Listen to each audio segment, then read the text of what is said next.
Bonjour à tous. Quelque temps après ma première vidéo de présentation de collection, j'ai décidé de continuer. Et voici donc la deuxième partie que je vais commencer tout de suite. Donc j'ai les 12 salopards avec Lee Marvin, Charles Bronson, excellent film de guerre, remake de Inglourious Basterds qui était déjà très bon. Et puis on a la version Tarantino complètement déjantée mais excellente. On a après Le Flingueur, très bon film avec Charles Bronson, donc film de Michael Winner, qu'il avait déjà dirigé dans Le Justicier dans la ville notamment. Il était une fois dans l'Ouest. Bon, est-ce que c'est la peine de le présenter celui-là? Je ne pense pas. Très très bon. Le Justicier dans la ville, donc excellent film. Bon, pour moi le premier c'est le meilleur. Il y a eu le 2 dont je me souviens pas du tout, le 3 non plus, puis il y a eu plusieurs suites. J'ai pas trop accroché la version avec Bruce Willis. On a après Soleil Rouge, excellent western avec Alain Delon dans le rôle du méchant si je me souviens bien, et puis Toshiro Mifune, je crois l'acteur japonais. Nous avons ensuite Le Cercle Noir, excellent polar. Cosa Nostra, très bon film avec Lino Ventura notamment. Donc le Blu-ray d'Il était une fois dans l'Ouest, donc j'ai gardé le DVD parce que j'aime beaucoup le visuel. Nous avons après Coup d'éclat avec Pierce Brosnan, petit film sympa dans mes souvenirs. Explosion immédiate, bon celui-là, petit film d'action classique. Le Pic de Dante, un film catastrophe sympathique, mais pas mon préféré, mais les effets spéciaux sont pas mal. The Ghostwriter, très bon film de Roman Polanski, vachement bien foutu. Nous avons Thomas Crown, le remake de Thomas Crown des années 60 avec Steve McQueen, qui est plutôt un bon film, je trouve. Un bon remake en tout cas. 300, donc bon, un film que j'adore, très très bon. Après, nous avons une petite trilogie avec Gérard Butler, donc La Chute de Londres, qui est le deuxième opus, complètement bourrin mais excellent. La Chute de la Maison Blanche, qui est mon préféré, le premier, une espèce de die-hard plutôt pas dégueulasse. La Chute du Président, donc troisième opus, qui reprend les ingrédients du précédent. On a Criminal Squad, très très bon film de braquage, qui m'a surpris quand il est sorti. Je m'attendais à un film plutôt bourrin quand on voit l'affiche, le casting, et en fait pas du tout. Machine Gun, très très bon. D'ailleurs c'est une histoire vraie, Machine Gun, très très sympathique. Que justice soit faite, un film qui dénonce, on va dire, un peu le fonctionnement du système judiciaire américain. Alors l'idée est bonne, mais alors le film, après, il y a quelques petits points à revoir. Rock'n'Rolla de Guy Ritchie, excellent. Ultimate Game, un film qui aussi a une morale par rapport à tout ce qui est la virtualité, les jeux vidéo, c'est plutôt pas mal. Nous avons après 8 mm, un très bon Nicolas Cage réalisé par Joel Schumacher, donc qui a fait du bon et du moins bon, donc 8 mm fait partie de ses bons films. Les Associés de Ridley Scott, si je me souviens bien, plutôt pas mal, un film d'arnaque sympathique. Hell Driver, un film qui se prend pas au sérieux, mais le spectacle est là, donc ça, franchement, on a un film sympa à regarder. Après, on a un film méconnu qui est Kiss of Death, où Nicolas Cage dedans, je crois que c'est le salaud du film. C'est un bon film dans mes souvenirs. Next, adapté d'un roman de Philippe Cadic, un film sympathique, mais je suis pas fan. Le Pacte, film qui traite de la vengeance individuelle, histoire de vengeance où un mari va vouloir en gros venger sa femme et va en gros s'acoquiner avec une espèce d'organisation, sauf qu'il va très vite se rendre compte que c'est pas toujours bon. On a Red Rock West, un très bon film de John Dahl, j'adore, très sympathique, avec Dennis Hopper. Sailor et Lula, bon, un classique, un road movie excellent. David Lynch, je crois, qu'il a fait ça.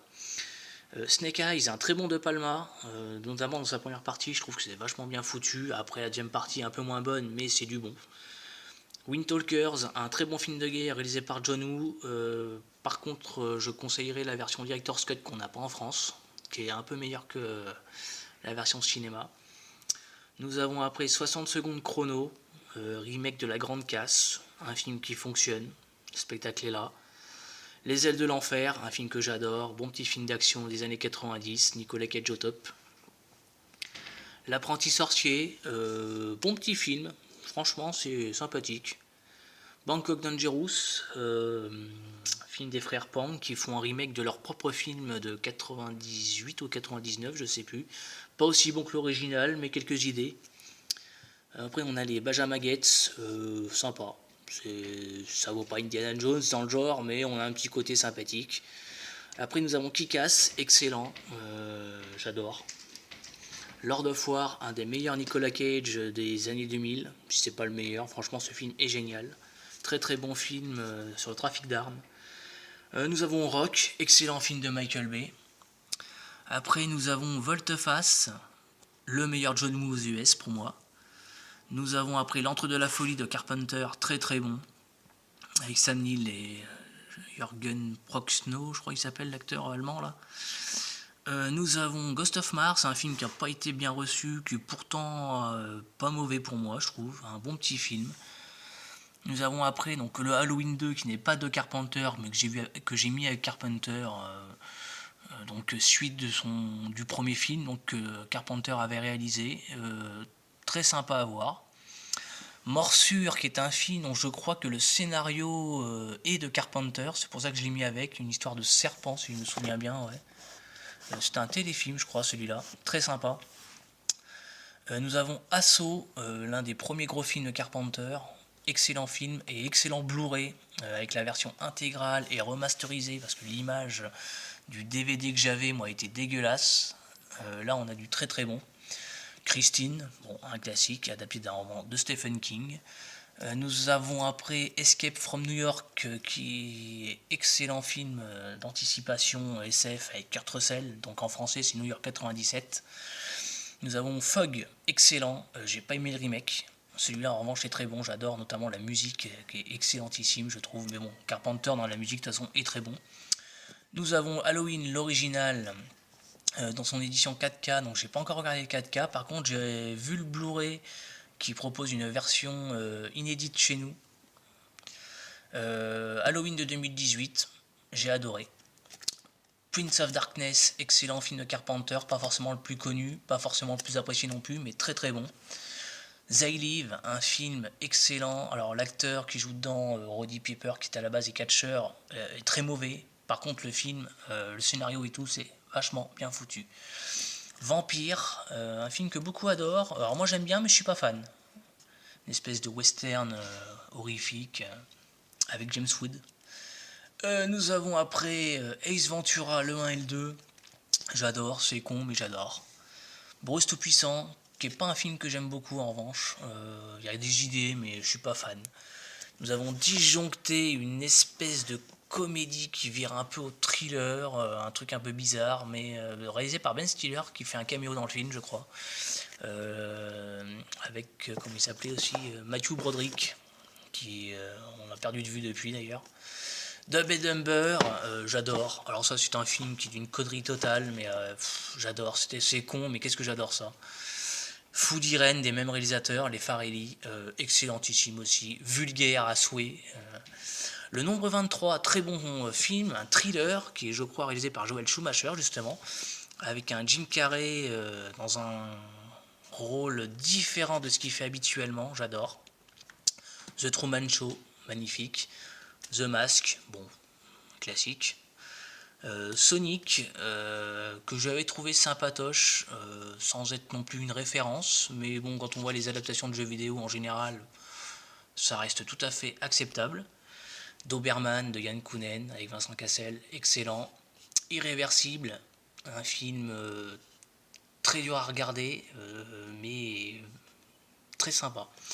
Trans, que j'ai vu qu'une seule fois, j'avais trouvé le film sympathique, mais je m'en souviens plus des masses. La Belle et la Bête de Christophe Gans, que j'ai vu pour 5 € je crois, en neuf, d'ailleurs il est toujours emballé. Très beau visuellement je trouve ce film. Nous avons après L'Instinct de mort et l'ennemi public numéro 1 de Jean-François Richet, qui est le diptyque sur Jacques Mérine. J'adore. Alors je préfère le premier par rapport au deuxième, mais les deux sont très bons. Nous avons après Hors d'atteinte avec Georges Clooney, film de Steven Soderbergh, où il fait un braqueur dedans. J'aime beaucoup, très très bon. Je crois que c'est dans celui-là d'ailleurs où il y a Jennifer Lopez, il me semble. Nous avons Ocean's Eleven, le premier, qui est pour moi le meilleur des trois. Le Pacificateur, un film que j'aime beaucoup, avec Nicole Kidman. The American, un film qui me rappelle beaucoup le samouraï quand je regarde par rapport à l'histoire, la façon dont c'est fait. Après nous avons En pleine tempête, un très bon film catastrophe. Michael Clayton, que j'ai pas revu depuis super longtemps. Dans mes souvenirs, c'est un film super lent où il se passe pas grand chose, mais par contre c'est bien foutu. Les Rois du désert, j'adore ce film, délirant, drôle. Il y a un côté vraiment, je sais pas, c'est un film de guerre, mais mélangé à un côté humour et tout, ça fonctionne quoi. Ensuite, nous avons Chapeau melon et bottes de cuir, que je déteste, mais je l'ai quand même. Haute voltige, avec Catherine Zeta-Jones et Sean Connery, un très bon film, j'adore. La Ligue des Gentlemen extraordinaire, qui est un film que j'avais bien aimé, faudrait que je le revoie parce que je m'en souviens plus beaucoup. Et nous avons après, pour terminer cette série, nous avons Presidio, qui est un bon film de Peter Yams, et Soleil levant, que j'aime beaucoup également, avec Wesley Snipes notamment. Je vais arrêter ici pour cette vidéo, et je vous dis à la prochaine pour la 3e partie.